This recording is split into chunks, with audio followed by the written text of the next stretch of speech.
Billy Bain is an award-winning Indigenous visual artist who whips up thought-provoking ceramics that skewer toxic masculinity and racism with satire and cheekiness.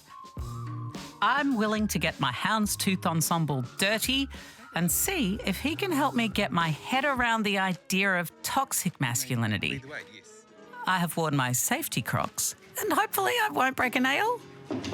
Knock, knock. Hey. Hello. How exciting. Oh, wow, look at that. This is a self-portrait? It's a self-portrait, yeah. It's for the Archibald.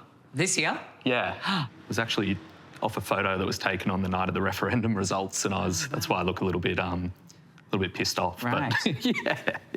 But my main sort of thing the past 4 years has been ceramic sculptures. Billy's works are filled with humour. His pieces are solid, colourful, and take the piss out of traditional images of masculinity. Tattoos and dirty smiles are just a few of the nods Billy uses to invite you into his private jokes.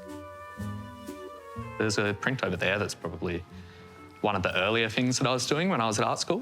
Yeah, these are etchings, so like zinc plate etching. I was kind of looking at, I guess, masculinity on the beach, but then also looking at surfers. And where I grew up on the northern beaches was very localised. So if you went 15 minutes down the coast and went for a surf, you know, you probably know all the people personally, but straight away you're going to get told to get out of the water. Told to get out of the water? Yeah, like I was a kid, I was about 16, and I remember paddling out a beach and being told, go in or we're going to knock your head off.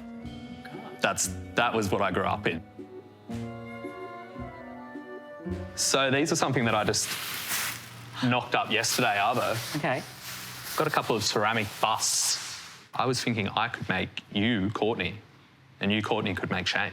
Okay. Looking right now, though, I mean, that's... I'm gonna take my nails off of this. Don't be alarmed. Won't hurt. This idea of toxic masculinity and this idea of masculinity, I feel like quite often when the conversations had men, I guess toxically masculine men, were like, oh, God, you can't be a man anymore. Like, there's a war on masculinity. What would you define as toxic masculinity and what would you define as masculinity? I think for me, like, there's these kind of, you know, traditional ideals of what being a man is. So generally it's grounded in strength. A lot of the time it's physical strength. So I actually kind of think that there's a lot of strength in vulnerability. I can still be a strong man, but I can be a strong man by being vulnerable.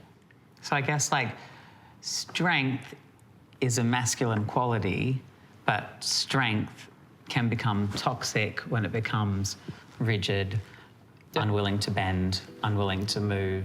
When it's rooted in kind of these virtues that don't want to change and want to remain the same and keep people in their place, I think that's when it becomes toxic. When it doesn't change for the betterment of, you know, everybody. And I think I spent so many years embracing the feminine and the queer world, I kind of pushed away the masculine. And so now I'm kind of interested to go back and examine, like, the masculine and see, like, what are the good bits of masculinity that I may have missed. Look, I mean, the idea of the Australian bloke at its, like, core values, mateship, a fair go, and it's not all terrible to be a bloke. I know a lot of really nice men who are willing and able to learn and to be accepting of other people. Okay, we're going to do a reveal. Yeah, I think so. Ready? Da, da, da, da, da.